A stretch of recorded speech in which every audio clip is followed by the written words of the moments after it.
देखिए, जो हिंदुस्तान की संवैधानिक व्यवस्थाएं हैं, उन व्यवस्थाओं के अंदर ही कानूनी रूप से, वैधानिक रूप से जो भी चीजें हैं वो मान्य करनी पड़ेंगी। कानून से ऊपर न धर्म हो सकता है, न संविधान से ऊपर धर्म हो सकता है। जिस प्रकार से वक्फ की अगर बात करें, वक्फ बोर्ड में निश्चित रूप से जो गरीब मुसलमान है वो भी उससे उसका वक्तव्य है, और उसको असली कानूनी जामा पहनाने का, ताकि उसका कोई दुरुपयोग न हो, एक सिस्टमेटिक स्वरूप मिल जाए, संवैधानिक रूप से उसको मान्यता मिल जाए।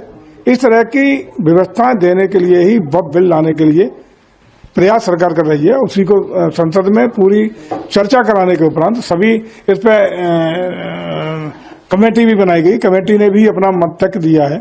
उसके बावजूद अब जब भी बिल पेश होगा, पार्लियामेंट के दोनों सदनों में भी सारे लोगों को अपनी बात रखने का अवसर मिलेगा।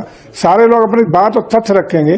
राष्ट्र हित में, जनहित में, कानूनी दायरे में और संवैधानिक व्यवस्थाओं के अंतर्गत लाते हुए एक पारदर्शी और गुणवत्ता परक तरीके से इस बिल को स्वीकृति देकर के एक कानूनी जामा पहनाने की व्यवस्था देने का काम भारत सरकार कर रही है। मैं समझता हूं कि किसी के भी विरुद्ध ये नहीं है, लेकिन कतिपय पार्टियां और कतिपय धार्मिक संगठन एक आम धारणा बनाने का प्रयास कर रहे हैं कि तो मुसलमानों के खिलाफ है, उसी के अंतर्गत मुसलमानों के खिलाफ है। तो उन्होंने धार्मिक रूप से आह्वान करके चिल्ला के कल जो एक धार्मिक अवसर था, एक पुनीत अवसर था, ईद का अवसर था, उस पर भी काली पट्टी बनवाने का काम कर दिया।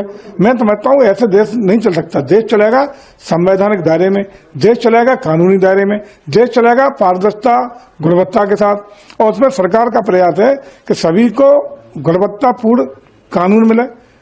वक्फ की संपत्तियों के वैधानिक रूप से जो लोक हित में, जनहित में जो उसमें कमियां हैं, खामियां हैं, गरीब मुसलमान को भी उसका नुकसान हो रहा है। इस तरह से उसको एक पारदर्शी तरीके से प्रस्तुतिकरण करने का प्रयास सरकार कर रही है। और मैं समझता हूँ मुसलमानों को पूरी बात समझ के इन कट्टरपंथियों के और जो बहकाने का काम कर रहे हैं, इनके नहीं आना चाहिए।